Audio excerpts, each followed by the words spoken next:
Hey, assalamu alaikum. So I'm back with another video. This video is going to be about languages. Okay, I want to be in the center of this video because like this is symmetrical, but then I also want to show these beautiful pink roses I got. I'm trying to justify getting pink roses to support the economy. So anyways, sometimes I get the question, how do I learn languages? Or is there a specific method I use to learn languages fast? Like, it must be that since I'm not like particularly intelligent, I must have like some really good strategies to, you know, learn languages quickly. I typically say no, but I kind of realized that I do actually have a strategy, but it's very non-conventional. It's not like something practical. It's just something that has helped me, and I thought maybe it can help anybody else who's trying to learn language. One method I use to learn a language or learn anything is that I'm very specific about the outcome I want. People say, oh, I always wanted to speak French. Okay, but like, what do you mean? There's different levels of proficiency. You can be speaking like fluently, or you could speak at an intermediate level. And if you want to speak French or speak Spanish or any language, you need to be very specific about the level you want to attain. Do you want to be conversational? Do you want to learn how to read and write? Is your goal to read books and access French literature? For me, for Korean, for example, I don't really care about speaking Korean, but I really do want to understand Korean so that I can watch movies in Korean.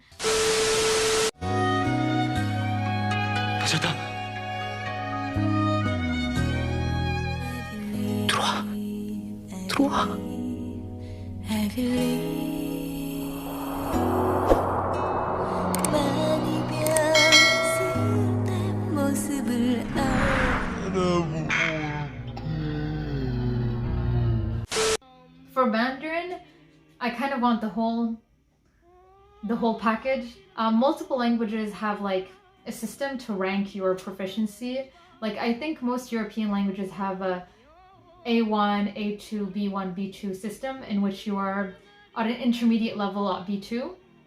For Chinese, that's an HSK, HSK 1, 2, 3, 4, and you are considered, I guess, proficient at HSK 4. Tip number 2 that's non-conventional. Not just being specific about the level you want, but what topics you want to discuss in that language. But when I'm trying to learn a language, I'm very specific about what I want, and I'm also super specific about the kind of conversation I want to have when I'm speaking that language. It's not enough to say, oh, I want to speak at an intermediate level, but about what? Do you want to speak business English or business French or business Chinese? Or do you want to be able to talk about like just some specific topics? When I was learning Spanish, I really wanted to talk about ideas de poder, you know, concepts of power or ideas of power. I don't know why, but that's something I really wanted to talk about. And so I would find a lot of articles on that topic because I kind of visualized myself speaking about that topic. I'm also very specific about the accent I want. Like, if you're learning French, it's very important to know if you want to speak with a French accent from La France or a French accent from Quebec, because those are two completely different accents. En décembre, là, on trouve tout ça beau, hein, la première belle petite neige blanche qui tombe, c'est wouh!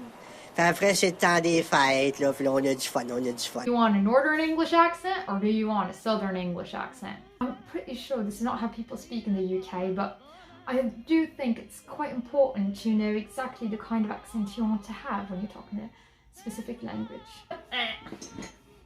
This is specifically for Arabic because, like, if you're trying to learn Arabic, and most people I know who are learning Arabic, they learn Egyptian dialect. ورسالة بقى لأوباما. Listen, your Obama. We are Egyptian women. You are listen, Obama. Unless you're gonna go to Egypt, les gens au Québec, par exemple, ils ont un accent un petit peu comme ça. Bah, je sais pas si c'est comme ça, mais on dirait c'est pas un accent français, c'est un accent vraiment canadien. And it's just a bit more funkier than the French accent.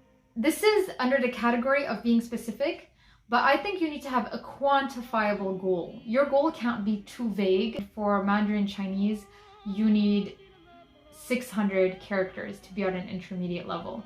So, by the way, I don't want to say anything, but this information, like if I knew this like 10 years ago when I was 15, oh, it would have saved me so much time. Last but not least, when it comes to learning a language, a mindset shift that a lot of people, I think when a lot of people start learning a language, this is the part they miss. A lot of people who learn languages don't actually believe that they can learn the language they want to learn. It's true, they don't actually believe that they can get to where they want to be linguistically in their target language.